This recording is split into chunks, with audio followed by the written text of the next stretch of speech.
अजमेर के अलवर गेट थाना क्षेत्र में मकान में रसोई गैस सिलेंडर में अचानक आग लग गई। आग लगने से अफरा तफरी मच गई। कुछ ही देर में आग ने विकराल रूप लेना शुरू कर दिया।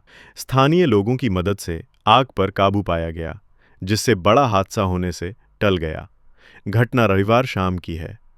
हालांकि भीषण आग के वीडियो सोमवार को सामने आए हैं।